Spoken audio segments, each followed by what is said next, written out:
बहुत लोग हिंदू धर्म को सनातन धर्म से अलग मानते हैं। उनका कहना है कि हिंदू नाम तो विदेशियों ने दिया, पहले इसका नाम सनातन धर्म ही था। कुछ कहते हैं कि पहले इसका नाम आर्य धर्म था, और कुछ तो कहते हैं कि नहीं, पहले इसका नाम वैदिक धर्म था। हालांकि इस संबंध में विद्वानों के भिन्न भिन्न मत हैं, जिससे आज हम आपको अवगत कराएंगे तथा बताएंगे कि वास्तव में सनातन का अर्थ क्या है।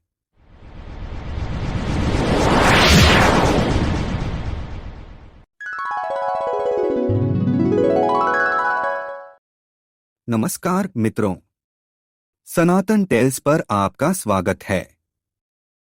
सनातन धर्म, जिसे हिंदू धर्म अथवा वैदिक धर्म भी कहा जाता है, और यह 1,96,58,03,110 वर्ष का इतिहास है। सनातन धर्म हमारे हिंदू धर्म के वैकल्पिक नाम से भी जाना जाता है। सनातन का अर्थ है शाश्वत या हमेशा बना रहने वाला, अर्थात जिसका न आदि है न अंत।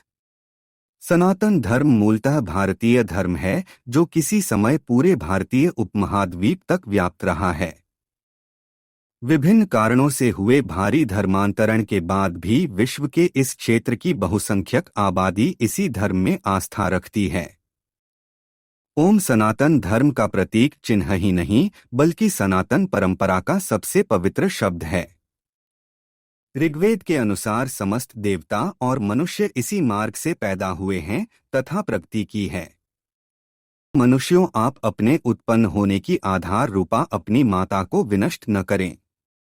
सनातन धर्म के मूल तत्व सत्य, अहिंसा, दया, क्षमा, दान, जप, तप, यम, नियम आदि हैं, जिनका शाश्वत महत्व है। सनातन धर्म में मुख्य रूप से 4 वेद हैं: ऋग्वेद, यजुर्वेद, सामवेद और अथर्ववेद। ऋग को धर्म, यजु को मोक्ष, साम को काम व अथर को अर्थ भी कहा जाता है। इन्हीं के आधार पर धर्मशास्त्र, अर्थशास्त्र, कामशास्त्र और मोक्षशास्त्र की रचना की गई। वैदिक या हिंदू धर्म को इसलिए सनातन धर्म कहा जाता है क्योंकि यही एकमात्र धर्म है जो ईश्वर, आत्मा और मोक्ष को तत्व और ध्यान से जानने का मार्ग बताता है। मोक्ष की अवधारणा इसी धर्म की देन है। एकनिष्ठता, ध्यान, मौन और तप सहित यम नियम के अभ्यास और जागरण का मोक्ष मार्ग है, अन्य कोई मोक्ष का मार्ग नहीं है। मोक्ष से ही आत्मज्ञान और ईश्वर का ज्ञान होता है। यही सनातन धर्म का सत्य है। धर्म, अर्थ, काम, मोक्ष में मोक्ष अंतिम लक्ष्य है। यम, नियम, अभ्यास और जागरण से ही मोक्ष मार्ग निश्चित होता है। जन्म और मृत्यु मिथ्या है। जगत ब्रह्म पुरण है, ब्रह्मा और मोक्ष ही सत्य है, और मोक्ष से ही ब्रह्मा हुआ जा सकता है। इसके अलावा स्वयं के अस्तित्व को पूर्ण करने का कोई उपाय नहीं। ब्रह्मा के प्रति ही समर्पित रहने वाले को ब्राह्मण, और ब्रह्मा को जानने वाले को ब्रह्मर्षि, और ब्रह्मा को जानकर ब्रह्ममय हो जाने वाले को ही ब्रह्मलीन कहते हैं। अस्तोमा सद्गमय, तमसोमा ज्योतिर्गमय, मृत्योर्मा अमृतंगमय। इसका भावार्थ है, जो लोग उस परम तत्व परब्रह्म परमेश्वर को नहीं मानते हैं, वे असत्य में गिरते हैं। असत्य से मृत्यु काल में अनंत अंधकार में पड़ते हैं। उनके जीवन की गाथा भ्रम और भटकाव की ही गाथा सिद्ध होती है। वे कभी अमृतत्व को प्राप्त नहीं होते। मृत्यु आए इससे पहले ही सनातन धर्म के सत्य मार्ग पर आ जाने में ही भलाई है। अन्यथा अनंत योनिया में भटकने के बाद प्रलयकाल के अंधकार में पड़े रहना पड़ता है। सनातन धर्म के सत्य को जन्म देने वाले अलग अलग काल में अनेक ऋषि हुए हैं। उक्त ऋषियों को दृष्टा कहा जाता है, अर्थात जिन्होंने सत्य को जैसा देखा वैसा कहा। इसीलिए सभी ऋषियों की बातों में एकरूपता है। जो उक्त ऋषियों की बातों को नहीं समझ पाते वहीं उसमें भेद करते हैं।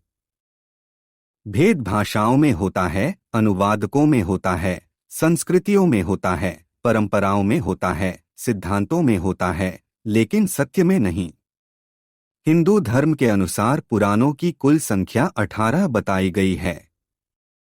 इसमें ब्रह्मा, विष्णु और महेश का वर्णन किया गया है। त्रिदेव में प्रत्येक को 6 पुराण समर्पित किए गए हैं। इनका संकलन महर्षि वेद व्यास जी ने देववाणी संस्कृत में किया है। सभी पुराणों के नाम इस प्रकार है: ब्रह्मा पुराण, पद्म पुराण, विष्णु पुराण, वायु पुराण, भागवत पुराण, नारद पुराण, मार्कंडेय पुराण, अग्नि पुराण, भविष्य पुराण, ब्रह्मवैवर्त पुराण, लिंग पुराण, वाराह पुराण, स्कंद पुराण, वामन पुराण, कुर्मा पुराण, मत्स्य पुराण, गरुड़ पुराण और ब्रह्मांड पुराण। वे कहते हैं ईश्वर अजन्मा है, उसे जन्म लेने की आवश्यकता नहीं। उसने कभी जन्म नहीं लिया और वह कभी जन्म नहीं लेगा। ईश्वर तो एक ही है, लेकिन देवी देवता या भगवान अनेक है। परंतु उस एक को छोड़कर किसी और के आधार पर नियम, पूजा, तीर्थ आदि कर्म कांड को सनातन धर्म का अंग नहीं माना जाता। यही सनातन सत्य है। सत्यम धर्म सनातन, इसका भावार्थ है सनातन धर्म का मूल सत्य नसा कर्मणा वाचा के सिद्धांत के अनुसार मनुष्य के मन, वाणी तथा शरीर द्वारा एक जैसे कर्म होने चाहिए। ऐसा हमारे धर्मशास्त्र कहते हैं। मन में कुछ हो, वाणी कुछ कहे और कर्म सर्वथा इनसे भिन्न हो, इसे ही मिथ्या आचरण कहा गया है। कर्मेंद्रियाणि संयमय य आस्ते मनसा स्मरन् इंद्रियार्थान विमूढ़ात्मा मिथ्याचारः स उच्यते। श्री गीता जी में लिखा है कि मूढ़ बुद्धि मनुष्य समस्त इंद्रियों को हठपूर्वक ऊपर से रोककर उन इंद्रियों के विषयों का चिंतन करता है, वह मिथ्याचारी अर्थात घमंडी कहा जाता है। कैकेयी ने दशरथ से भगवान श्री राम के वनवास जाने का वर मांगा। वचन से बंध जाने के कारण भगवान श्री राम ने अपने पिता के वचन धर्म की रक्षा हेतु वन गमन स्वीकार किया। रघुकुल रीति सदा चली आई, प्राण जाए पर वचन न जाई। हमारे धर्मशास्त्रों में वचन धर्म को अत्यधिक महत्व दिया गया है। इसी में धर्म का मर्म एवं शस्त्र मर्यादा के पालन का रहस्य छुपा हुआ है। जब स्वयंवर में अर्जुन ने द्रौपदी को प्राप्त किया और वे सब भाइयों सहित जब अपनी माता कुंती के समक्ष पहुँचे, तब भूलवश कुंती के मुख से यह निकल गया कि तुम उपहार स्वरूप जो कुछ भी लाए हो उसे आपस में बांट लो। वास्तव में यह पूर्व जन्म में भगवान शिव द्वारा द्रौपदी को दिए वर का परिणाम था कि उसने भगवान शिव से सर्वगुण संपन्न पति के लिए 5 बार प्रार्थना की। तब भगवान शिव के वरदान के प्रभाव से उसे 5 पति प्राप्त हुए। पांडव सदैव कर्तव्य धर्म का पालन करते थे। उन्होंने अपनी माता के वचन धर्म की रक्षा की। मनुष्य का यह स्वभाव रहा है कि वह परिस्थितियों को अपने प्रतिकूल देखकर अपने ही वचनों से मुंह फेर लेता है, लेकिन जो धर्मपरायण मनुष्य होते हैं वे मन, वाणी और शरीर द्वारा एक जैसे होते हैं। सत्यवादी राजा हरिश्चंद्र को केवल एक स्वप्न आया कि उन्होंने अपना राजपाट महर्षि विश्वामित्र को दान दे दिया है। प्रातः काल होते ही सत्य में ही उन्होंने अपना संपूर्ण राज्य महर्षि विश्वामित्र को दे दिया। अपने वचनों से मुंह मोड़ लेने पर न केवल मनुष्य की गरिमा एवं प्रतिष्ठा कम होती है, बल्कि उसकी विश्वसनीयता पर भी प्रश्नचिन्ह लग जाता है। उपरोक्त प्रसंगों पर उतर पाना आधुनिक समय में किसी के लिए भी संभव नहीं है, परंतु मनुष्य को इतना प्रयास अवश्य करना चाहिए कि वह अपने वचनों की मर्यादा का मान रखें। जैसे कि भीष्म पितामह ने आजीवन ब्रह्मचर्य का व्रत रखा और वह अपने इस व्रत पर अटल रहे। वचन धर्म पालन और उसकी रक्षा के अनेकानेक वृतांत हमारे धर्म ग्रंथों में हैं। शरणागत की रक्षा हेतु वचन इत्यादि दृष्टांत प्राप्त होते हैं। भगवान श्री कृष्ण द्वारा महाभारत के युद्ध में शस्त्र न उठाने का वचन समाज हित के प्रति संवेदनशीलता तथा जगत के तार्थ कर्तव्यनिष्ठा को प्रतिपादित करते हैं। ऐसा व्रत जिसमें समस्त प्राणी मात्र का कल्याण निहित हो, ऐसा वचन जिसमें किसी का अहित न हो, निश्चित रूप से शाश्वत धर्म बन जाता है। सत्य धर्म सनातन, सनातन धर्म का मूल ही सत्य है। हम जो कुछ भी मन के द्वारा जनकल्याण के विषय में सोचते हैं, वाणी के द्वारा उसकी अभिव्यक्ति करते हैं और कर्म के द्वारा क्रियान्वित करते हैं। इसके द्वारा शास्त्र का सिद्धांत मनसा कर्मणा वाचा अवश्य ही चरितार्थ होता है। अगर हम सुशोभित वाणी के द्वारा दिखावे के तौर पर समाज में स्वार्थ भाव से कर्म करते हैं, तो वे केवल नश्वर फल प्रदान करते हैं और जीव मनसा कर्मणा वाचा के शाश्वत फल से वंचित रह जाता है।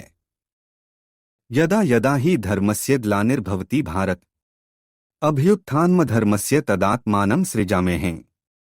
इसका भावार्थ है, इस लोक में श्री कृष्ण कहते हैं, जब जब इस पृथ्वी पर धर्म की हानि होती है, विनाश का कार्य होता है और अधर्म आगे बढ़ता है, तब तब मैं इस पृथ्वी पर आता हूँ और इस पृथ्वी पर अवतार लेता हूँ।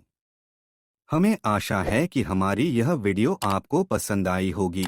अगर आप हमारे चैनल सनातन टेल्स पर पहली बार वीडियो देख रहे हैं, तो बिना देर किए सनातन संस्कृति में जागरूकता बढ़ाने हेतु हमारे चैनल को सब्सक्राइब करें और वीडियो को ज़्यादा से ज़्यादा लाइक और अपनों के साथ शेयर करें।